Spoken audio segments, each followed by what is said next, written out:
The purpose of this forum is how to turn the short-term challenges that we face into an opportunity for the future, into an opportunity for achieving the transformation of the economy in the medium term. The short-term measures to restore fiscal balance were first unveiled by the Finance Minister in Parliament on the 1st of April. We have further developed this brief and refined it to address the longer-term opportunities for the economy. We are determined that these short-term considerations should not undermine considerations for the economy's longer-term prospects. The selection of the participants has also been done carefully for balance. First of all, that there will be no government domination of this forum, that will give an opportunity to people to express their views, and we've especially invited people who have expressed views on the economy in the last couple of months. That these individuals will elaborate these views that they have in discussions with their peers in the groups. Participants are free to use the information received, but neither the identity nor the affiliation of the speakers nor that of any participant may be revealed. That's the rule. Finally, one innovation of this forum is the decision to create a group that will develop the post-forum action plan. This plan will maintain the momentum of the inclusiveness of this forum in monitoring the progress of the agenda. And those who are keenly interested in the progress of the economy who are outside of this room today need to be assured that the commitment is there and that actions will proceed according to the plan that we developed today. Your presence here is a positive indication of a collective desire to rise above petty politics that so often leaves us feeling divided, so as to contribute to this national dialogue about ways to support the transformation of our economy. Let me first start off by admitting that, like so many good ideas, the ideas for this forum is not a new one. It has been well tested, and it has, in its previous incarnations, proven itself to be a useful tool in planning and policy making. The organization of this forum represents the continuation of a tradition. In 1997, the NDC held the first ever National Economic Forum. In 2001, the MPP successfully replicated it in the form of the National Economic Dialogue. I'm proud to say that I participated in these earlier economic consultations, first as Deputy Minister of Communications in the then NDC government, and then again as a minority member of Parliament during the then MPP administration. We will, of course, have divergent views, and even if we agree on ideas, we may differ in our opinions on how to implement them. But what we do share, what we will always have as our common ground, is our intention. We all want to see Ghana succeed, and to that end, we all want to find a solution that is practical, a solution that is sustainable. It is in the spirit of inclusiveness that we have invited you here today, and that you have also graciously accepted. The circumstances under which this forum is being held make it markedly different than the previous two economic forums. Firstly, Ghana is no longer just another developing country. We are classified as a middle-income country. Truly, we're currently at the lower end of the middle-income spectrum, but we're working hard to consolidate this new status. We're working hard so that soon enough in the foreseeable future, we can attain upper middle-income status and shortly thereafter graduate into high income.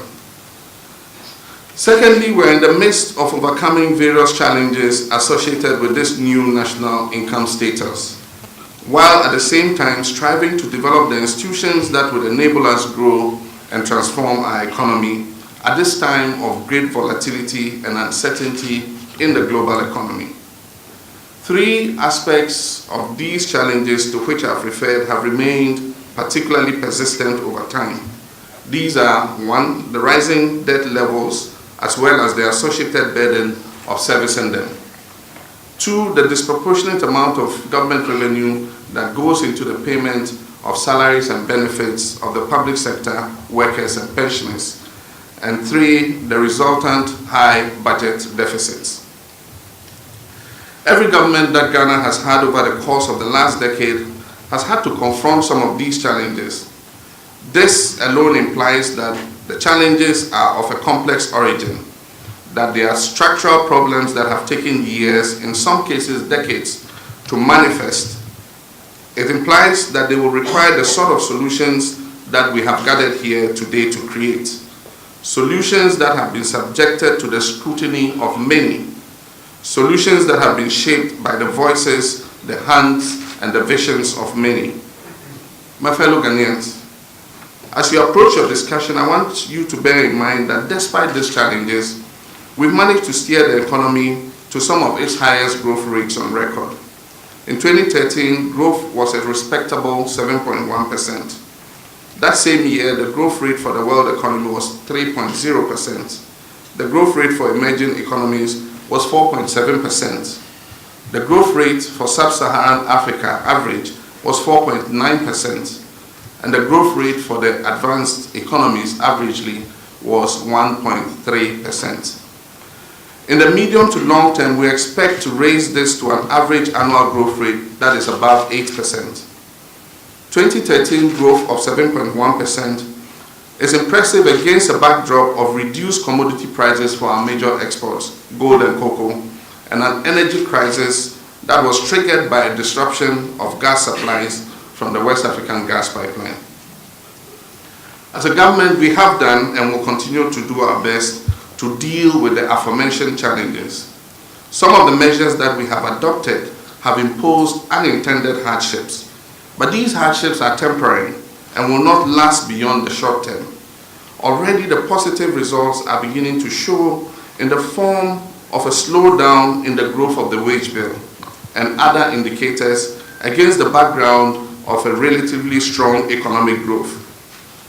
The wage bill, excluding arrears, as a share of total tax revenue, declined steadily from 65% at the end of 2012 to 57% at the end of 2013.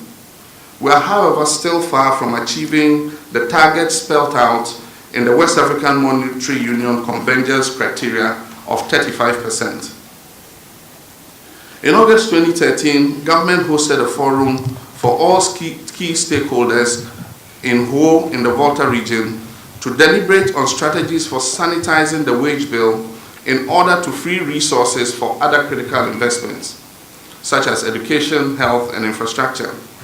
That forum concluded with a communique of 18 very important recommendations.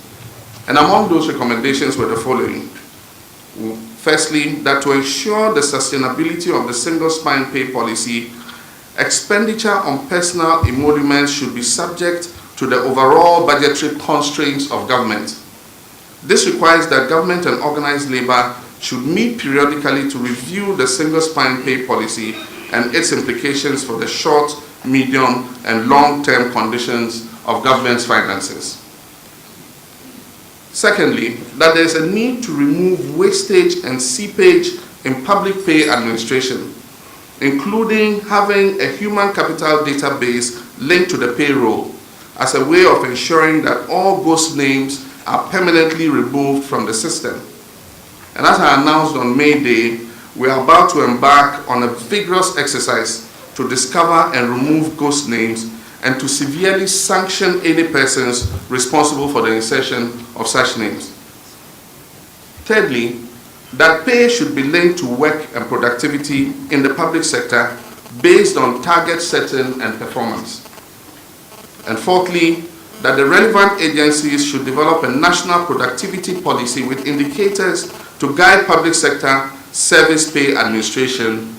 And fifthly, that subvented agencies that have the capability to exist on their own should be identified and gradually weaned off government subvention. Not long after that forum, the Minister of Employment and Labor Relations put together an advisory committee for the purpose of implementation. I'm happy to announce that the committee has completed the first phase of its work and submitted its report to the economic management team. which is currently reviewing the report prior to its submission to Cabinet for further consideration. We have also put in place a new strategy to effectively manage our debts. The goal is to bring the total debt stock and associated servicing to more manageable levels. A key element of this strategy is to separate loans that could be commercially self-financing from those that must be financed from general government revenue. The Ghana Infrastructure and Investment Fund is one of the many instruments we're using to pursue this strategy. Cabinet has already given its blessing to the fund, and it will be presented to Parliament for its review and endorsement when Parliament reconvenes from recess. Another strategy is to implement effective prioritization in the selection of activities or projects to be financed through loans or other forms of credit. Selective projects must be determined to be of prime importance to our nation's advancement and progress. Fellow countrymen and women, since 2013, we have undertaken several measures to restore macroeconomic stability and achieve fiscal consolidation. These measures were scattered in many policy directives, including the budgets of 2013 and 2014. There were some measures also included in the mid-year review of last year's budget, 2013. We realized that in view of the scattered nature of these policies and measures, they did not promote a fair understanding of what we wanted to achieve. In early April this year, therefore, we decided to aggregate all these measures and initiatives into a single document, and we presented it to the representatives of the people of Ghana in Parliament. A more detailed version of the document that was read in Parliament was later presented to the IMF as part of our Article 4 consultations that it undertakes with all its member states. I wish to take this opportunity to state with great emphasis that as President, I have not taken any decision to enter our country into an IMF program. What we are concentrating on is the preparation of a homegrown strategy of fiscal consolidation. It is our expectation that both our domestic and international partners will join us in the implementation of this strategy.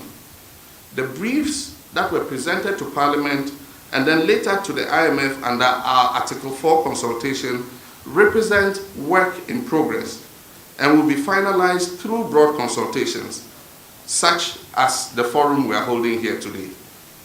Later today, Minister of Finance Tekwe will make a presentation in which I'm sure he will highlight some of these initiatives.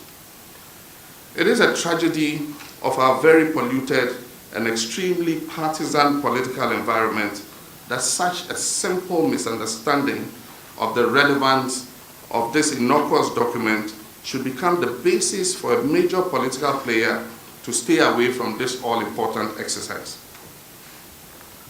For those of you who have shared your views under the umbrella of hashtag #BringBackTheCedi, you'll be pleased to hear that the Bank of Ghana initiated a number of measures to stabilize the cedi and foster the overall stability of the financial sector, including controlling inflation and the exchange rate. My fellow Ghanaians, I want you to know that as President, it is with great interest and an open mind that I always listen to your views. I'm aware of the concerns raised in various quarters of the population about the effect of these measures by the central bank. As a government, we believe that the actions taken by the bank were in the best medium to long interests of the country. Still, as promised, a review of those measures was scheduled to take place after 3 months of implementation. And we await the results of that review from the bank. It is our hope that the review addresses the unintended implementational flaws and allays whatever fears or anxieties the public in general and the investor community in particular have expressed about the measures in order to foster the broad macroeconomic stability that we also very much desire. In this year's State of the Nation address, I spoke of the fundamental flaws that we have in the structure of our economy, and are now some strategies that we will implement to rectify these. Since then, I have established a unit in my office to track the implementation of these measures, and I fully expect to be able to report positively on them in my next State of Nation address to Parliament next year. Right now, we turn our attention to you, those whom we serve, the Ghanaian public, to also hear what you have to say and to explore how that can help advance our collective economic progress.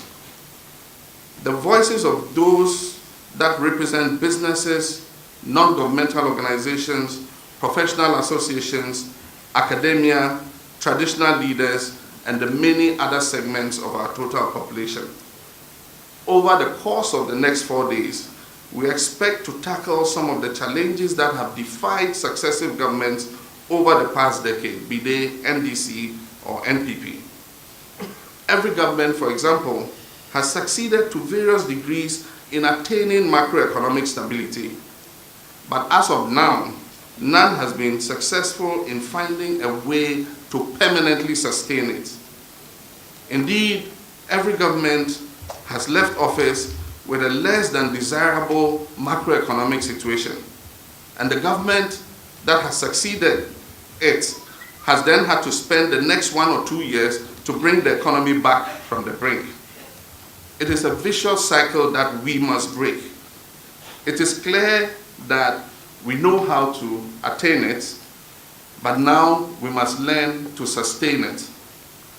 And I hope that this forum would help us to do precisely that.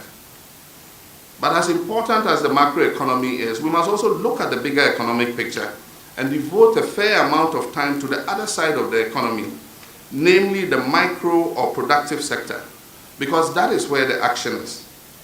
We're especially interested in how best the private sector can play its role, not just in profit making, but in its contribution to the overall national and human development through job creation and decent work. We need to work with the private sector as partners. Recently, I have held a series of dialogues with representatives of the private sector with a view to understanding how government can assist them to grow their businesses. I have received the minutes of those meetings and have requested that they be sent for validation and commentary by those who were present so that together we can fashion the next steps forward. But even before the completion of this exercise, government has activated support to the pharmaceutical, poultry, rice, and aquaculture subsectors. Preparations are also well advanced for the launch of a major campaign to promote the consumption of products made in Ghana. We cannot talk about the private sector without addressing the issue of credit, both in terms of access and affordability, especially among small and medium enterprises. Although small and medium enterprises account for over 2/3 of employment in our country, their further expansion and ability to create jobs remains constrained by access to affordable finance, limited markets, and of course, infrastructure bottlenecks, amongst many others. As a government, we have put in place a number of interventions, but we will require more than specific interventions whose effects tend to be limited. What we require is a broadly sound and predictable environment that will allow new businesses to rise and existing ones to thrive. Beyond credit, I would like for you to consider less explored issues such as the logistics subsector, which is critical to our agenda of socio-economic transformation. Logistics, including transportation and storage, forms a core part of supply chain development, which in turn is critical to value chain development. How all these elements come together to create a sound and efficient framework for economic growth and social development is something we are very much interested in exploring during the course of this dialogue. Ladies and gentlemen, countrymen and women, the days of sole proprietorships and sole director companies are over. In this first decade and a half of the 21st century, we are witnessing how the playing field is being taken over by the creative and innovative.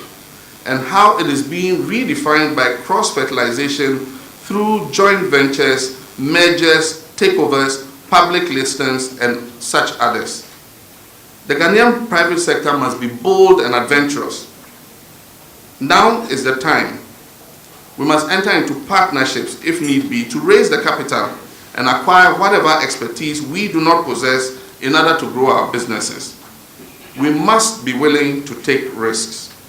We must be willing to explore options other than those with which we are familiar.